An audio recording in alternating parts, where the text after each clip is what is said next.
New voter ID card apply करने के लिए आपको सिंपली जो है इलेक्शन कमीशन ऑफ इंडिया की ऑफिशियल वेबसाइट के ऊपर आ जाना है, जो कि है voters.eci.gov.in। इस वेबसाइट का लिंक जो है मैं आपको डिस्क्रिप्शन बॉक्स में प्रोवाइड करा दूंगा। आप इजीली जो है वहां पर क्लिक करके इस वेबसाइट के ऊपर आ सकते हैं। और वेबसाइट पे आने के बाद में सिंपली आपको साइन अप का ऑप्शन दिख रहा होगा, इसके ऊपर क्लिक करना है। तो जैसे ही आप साइन अप के ऊपर क्लिक करते हैं तो आपसे आपका मोबाइल नंबर पूछा जाएगा, आपसे आपकी एक ईमेल आईडी डालने के लिए कहा जाएगा। और ये ईमेल आईडी ऑप्शनल है, आप डालना चाहें तो डाल सकते हैं, अदरवाइज इसको छोड़ भी सकते हैं। और उसके बाद जो है आपको ये जो कैप्चा शो हो रहा है, इस कैप्चा को डाल करके कंटिन्यू के ऊपर क्लिक करना है। तो जैसे ही आप मोबाइल नंबर, ईमेल आईडी और कैप्चा डाल करके कंटिन्यू के ऊपर क्लिक करते हैं तो नेक्स्ट ऑप्शन में आपसे आपका नाम, आपका लास्ट नेम और उसके बाद जो है आपसे एक पासवर्ड पूछा जाएगा। पासवर्ड में जो है आप आपका कैपिटल लेटर, स्मॉल लेटर और स्पेशल कैरेक्टर विद न्यूमेरिक्स डाल सकते हैं, और ये कम से कम 8 कैरेक्टर का होना चाहिए। और फिर उसके बाद कंफर्म पासवर्ड में वही सेम पासवर्ड आपको डालना होगा। तो इस इन्फॉर्मेशन को फिल करने के बाद सिंपली आपको रिक्वेस्ट ओटीपी के ऊपर क्लिक करना होगा। और जैसे ही आप रिक्वेस्ट ओटीपी के ऊपर क्लिक करेंगे तो आपके जो है जो मोबाइल नंबर आपने वहाँ पर एंटर किया है और जो ईमेल आईडी आपने वहाँ पर प्रोवाइड कराई है, तो उन दोनों पर एक एक ओटीपी भेजा जाएगा। आपको आपका मोबाइल नंबर और ईमेल आईडी वाला दोनों ओटीपी एंटर कर लेना होगा। अगर आपने जो है ईमेल आईडी नहीं दी है तो उस केस में आपको सिर्फ मोबाइल नंबर पर ओटीपी भेजा गया होगा। आप अपने ओटीपी को एंटर करने के बाद खुद को वेरीफाई पे क्लिक करके वेरीफाई कर लेंगे। और जैसे ही आप खुद को वेरीफाई के ऊपर क्लिक करके वेरीफाई करते हैं तो आपके सामने कुछ इस तरीके का मैसेज शो होगा, you are successfully signed up, kindly log in with your new credentials. यानी कि आप सक्सेसफुली जो है इलेक्शन कमीशन ऑफ इंडिया की वेबसाइट पर साइन अप हो चुके हैं। अब आपसे लॉगिन करने के लिए कहा जा रहा है, तो आपको सिंपली लॉगिन के ऊपर क्लिक करना है। तो जैसे ही आप लॉगिन के ऊपर क्लिक करते हैं तो आपके सामने यहाँ पर लॉगिन पेज ओपन होकर के आ जाएगा, जिसमें कि आपसे कहा जाएगा या तो आप अपना रजिस्टर्ड मोबाइल नंबर डालें, आपकी ईमेल आईडी डालें, या फिर आपका वोटर आईडी कार्ड नंबर डालें।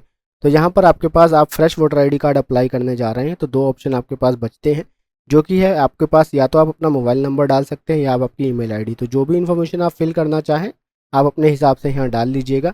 आप अपनी इन्फॉर्मेशन डालने के बाद में आपको आपका पासवर्ड डालना होगा। उसके बाद ये जो कैप्चा शो हो रहा है, इस कैप्चा को डालेंगे और रिक्वेस्ट ओटीपी के ऊपर आप क्लिक कर देंगे। जैसे ही आप रिक्वेस्ट ओटीपी के ऊपर क्लिक करेंगे तो आपके रजिस्टर्ड मोबाइल नंबर पर एक ओटीपी भेजा जाएगा। उस ओटीपी को आपको यहाँ एंटर कर लेना है एंड वेरीफाई एंड लॉगिन के ऊपर आपको क्लिक कर देना है। जैसे ही आप खुद को वेरीफाई करके लॉगिन कर लेते हैं तो आपके सामने जो है इलेक्शन कमीशन ऑफ इंडिया का होम पेज ओपन होकर के आ जाता है। यहाँ पर आप देख पा रहे होंगे आपको आपका नाम शो हो रहा है, और नया वोटर आईडी कार्ड अप्लाई करने के लिए सिंपली आपको यहाँ पर नीचे फॉर्म्स दिखाए गए हैं, यानी कि ये तमाम चीज़ों के अलग अलग फॉर्म है। और नया वोटर आईडी कार्ड अप्लाई करने के लिए आप यहाँ देख पा रहे होंगे new registration for general electors. आप जो है अगर नया वोटर आईडी कार्ड बनाना चाहते हैं तो फॉर्म 6 आपको भरना होगा।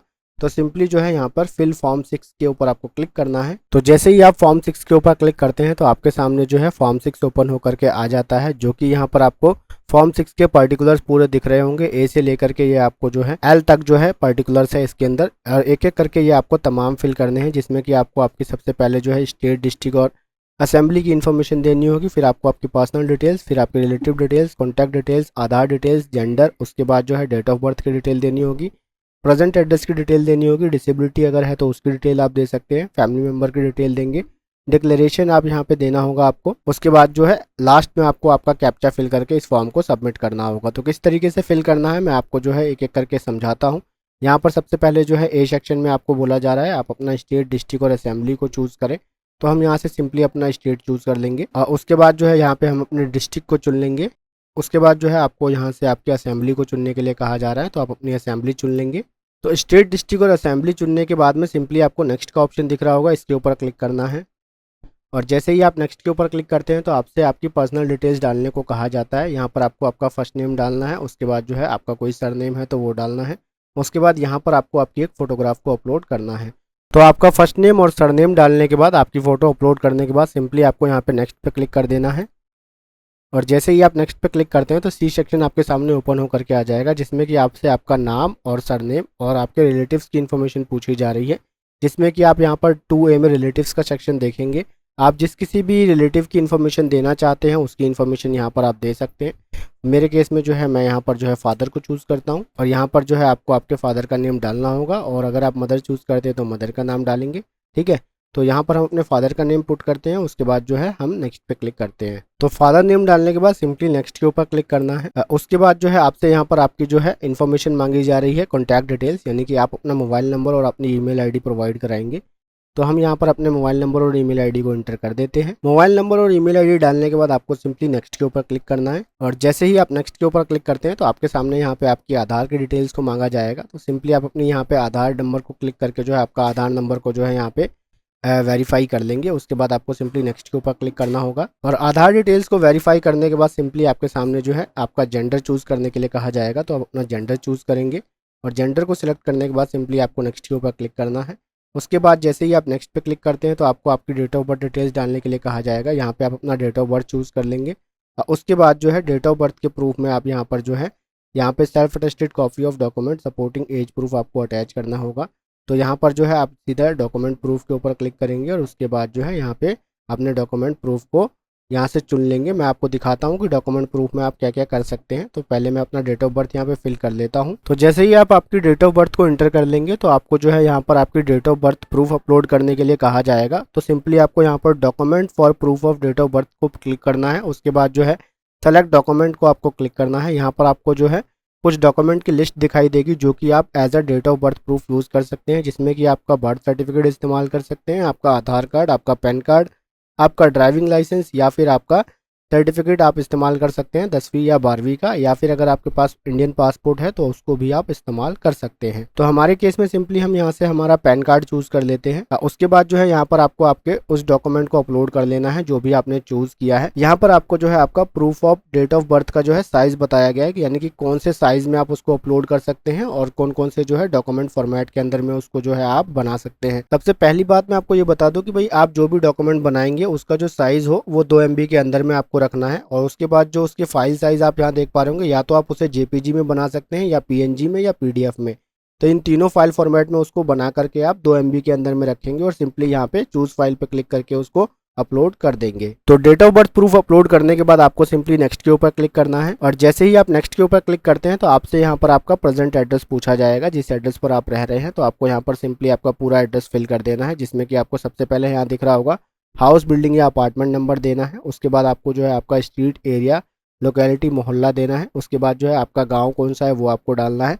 फिर आपका पोस्ट ऑफिस क्या पड़ता है वो एंटर करेंगे, आपके एरिया का पिन कोड डालेंगे, और आपकी तहसील क्या पड़ती है वो आप यहाँ एंटर करेंगे। आप किस डिस्ट्रिक्ट से बिलोंग करते हैं वो, आपका स्टेट यहाँ पर ऑलरेडी सेलेक्टेड है। उसके बाद जो है इससे पहले मैंने आपको बताया जैसे कि बर्थ प्रूफ आपने अपलोड किया था, उसी तरीके से आपको यहाँ पर document for proof of residence के ऊपर क्लिक करना है। और उसके बाद अभी मैं दिखा देता हूँ इस इन्फॉर्मेशन को फिल करने के बाद कि आपको रेजिडेंस में कौन कौन से प्रूफ शो होंगे और उसमें से आप क्या क्या अपलोड कर सकते हैं। आपकी एड्रेस की इन्फॉर्मेशन को फिल करने के बाद जैसे ही आप यहाँ पर document for proof of residence के ऊपर क्लिक करते हैं तो यहाँ पर जो है डॉक्यूमेंट का जो सेक्शन है वो इनेबल हो जाता है। इसके ऊपर जैसे ही आप क्लिक करेंगे तो यहाँ पर आपको जो है जो डॉक्यूमेंट्स आप as a residence proof upload कर सकते हैं वो शो हो जाएंगे। जैसे कि आपका जो है पानी का बिल, बिजली का बिल और गैस कनेक्शन का बिल आप दे सकते हैं। उसके बाद या आप आधार कार्ड यूज़ कर सकते हैं, आप आपकी पासबुक को यूज़ कर सकते हैं, आपके पास पासपोर्ट है इंडियन पासपोर्ट उसको यूज़ कर सकते हैं। उसके बाद जो है आप यहाँ पर रेवेन्यू डिपार्टमेंट के थ्रू जो है आपको कोई ज़मीन दी गई है तो उसका इस्तेमाल आप कर सकते हैं। उसके बाद जो है कोई आपके पास रेंट एग्रीमेंट है तो उसको इस्तेमाल कर सकते हैं, या फिर आप जो है सेल डीड को भी यूज़ कर सकते हैं। तो इसके अंदर में से आपके पास जो भी डिटेल्स हो आप उसको ईजिली यहाँ पर जो है लगा सकते हैं और आप उसको एज अ रेजिडेंस प्रूफ इस्तेमाल कर सकते हैं। तो हमारे केस में हम हमारा आधार कार्ड को यहाँ से चूज़ कर लेते हैं और यहाँ पर हम अपने आधार कार्ड को अपलोड कर देते हैं। तो डॉक्यूमेंट प्रूफ को आप जैसे ही अपलोड कर लेते हैं तो सिंपली आपके सामने नेक्स्ट का ऑप्शन आएगा, आपको नेक्स्ट के ऊपर क्लिक करना है। उसके बाद जो है यहाँ पर कैटेगरी ऑफ डिसेबिलिटी आपके सामने शो हो जाएगी। अगर आप डिसेबल्ड पर्सन है तो आप अपने हिसाब से यहाँ पर आपका जो है डिसेबिलिटी क्राइटेरिया चूज़ कर लेंगे, और अगर कोई डिसेबिलिटी नहीं है तो सिंपली जो है आप इसको स्किप करके जो है नेक्स्ट के ऊपर क्लिक कर देंगे। उसके बाद जो है आपको जे सेक्शन में यहाँ पे आपकी फैमिली डिटेल्स को पूछा जाएगा। तो अगर आपके किसी फैमिली मेम्बर का जो है वोटर आईडी कार्ड बना हुआ है तो उनकी डिटेल्स आप यहाँ पर डाल सकते हैं, जैसे कि उनका नाम, यहाँ से उसकी रिलेशनशिप चूज़ करेंगे और उनका वोटर आईडी कार्ड नंबर। तो वैसे ये मैंडेटरी नहीं है, अगर आप फिल करना चाहते हैं तो फिल कर सकते हैं, अदरवाइज इसको ब्लैंक भी छोड़ सकते हैं। तो मेरे केस में मैं सिंपली नेक्स्ट के ऊपर क्लिक करता हूँ और यहाँ पर जो डिक्लेरेशन आपको दिया गया है इस डिक्लेरेशन को जो है आपको यहाँ पे रीड कर लेना है। उसके बाद जो है आपको यहाँ पर आपका विलेज टाउन एंटर करना है, आपको आपका स्टेट से चूज़ करना है, डिस्ट्रिक्ट चूज़ करना है और यहाँ पर आपको डेट देनी है। और उसके बाद सिंपली यहाँ पर जो है आपको प्लेस एंटर करके जो है यहाँ पर इस फॉर्म को नेक्स्ट के ऊपर क्लिक करना है। तो हम अपनी डिटेल्स को फिल कर लेते हैं, फिर नेक्स्ट के ऊपर क्लिक करते हैं। तो जैसे ही डिक्लेरेशन डिटेल्स को जो है आप इंटर करके नेक्स्ट के ऊपर क्लिक करते हैं तो आपके सामने जो है ये कैप्चा वाला ऑप्शन शो हो जाएगा। आपको सिंपली जो है यहाँ पे कैप्चा को फिल कर लेना है। और कैप्चा फिल करने से पहले मैं आपको बता दूँ, एक बार इस कैप्चा को आप रीलोड कर लेंगे, क्योंकि जो है काफ़ी टाइम से हम इस फॉर्म को फिल कर रहे हैं, तो कभी कदार ऐसा होता है कि कैप्चा हम फिल करते हैं तो जो है वो सही नहीं डलता है या वो नहीं लेता है। तो हमने रीलोड कर लिया है, हम हमारे कैप्चा को इंटर करते हैं और सिंपली सेंड ओटीपी के ऊपर क्लिक करते हैं। तो कैप्चा इंटर करके जैसे ही हम सेंड ओटीपी के ऊपर क्लिक करते हैं तो हमारे मोबाइल नंबर पर एक ओटीपी भेजा जाता है। उस ओटीपी को हमें यहाँ पर इंटर कर लेना है। ओटीपी को इंटर करने के बाद सिंपली आपको यहाँ पर प्रीव्यू एंड सबमिट वाला ऑप्शन दिख रहा होगा, इसके ऊपर आपको क्लिक करना है। तो जैसे ही आप प्रीव्यू एंड सबमिट के ऊपर क्लिक करते हैं तो आपको यहाँ पर आपके जो है फॉर्म नंबर 6 की पूरी इन्फॉर्मेशन शो हो जाती है। आपने जो भी फॉर्म फिल किया है तो वो यहाँ आपको शो हो जाएगा। आप अपनी इन्फॉर्मेशन को जो है एक बार अच्छे तरीके से वेरीफाई कर लेंगे। तमाम चीज़ों को जो है आप फॉर्म में स्क्रॉल करके आप अच्छे से रीड आउट कर लेंगे। और अगर आपको कोई इन्फॉर्मेशन लगती है कि भाई आपको एडिट करने की ज़रूरत है तो आप कीप एडिटिंग के ऊपर क्लिक करेंगे, अदरवाइज सबमिट के ऊपर क्लिक करके आपके फॉर्म को सबमिट कर देंगे। तो हमारे केस में हमने हमारी तमाम इन्फॉर्मेशन को वेरीफाई कर लिया है और अब हम सिंपली सबमिट के ऊपर क्लिक करते हैं। तो जैसे ही हम सबमिट के ऊपर क्लिक करते हैं तो हमसे यहाँ पर बोला जा रहा है, are you sure you want to submit this form. तो आपसे पूछा जा रहा है कि क्या आप हकीकत में इस फॉर्म को सबमिट करना चाहते हैं। तो आपको सिंपली यस के ऊपर क्लिक करना है। और जैसे ही आप यस के ऊपर क्लिक करते हैं तो आप यहाँ पे देख पा रहे होंगे आपके सामने आपकी एक्नॉलेजमेंट आ गई है। यहाँ पर आपको दिख रहा है कि your application has been submitted successfully and generated reference number. आपको जो है एप्लीकेशन आपकी जो है वो सक्सेसफुली सबमिट हो गई है और आपका रेफरेंस नंबर जनरेट हो गया है।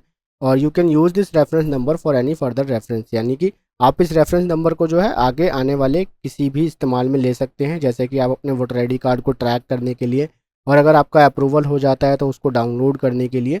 तो आपको किस तरीके से ट्रैक करना है आपके वोटर आई डी कार्ड को आपके voter I D card apply करने के बाद, या फिर अगर वो बन चुका है तो उसको डाउनलोड किस तरीके से करना है, मेरे चैनल पर ऑलरेडी वीडियो है। तो उन दोनों वीडियोस के लिंक जो है मैं आपको डिस्क्रिप्शन बॉक्स में प्रोवाइड करा दूंगा और यहाँ आई बटन में भी उसके लिंक मैं आपको दे दूंगा।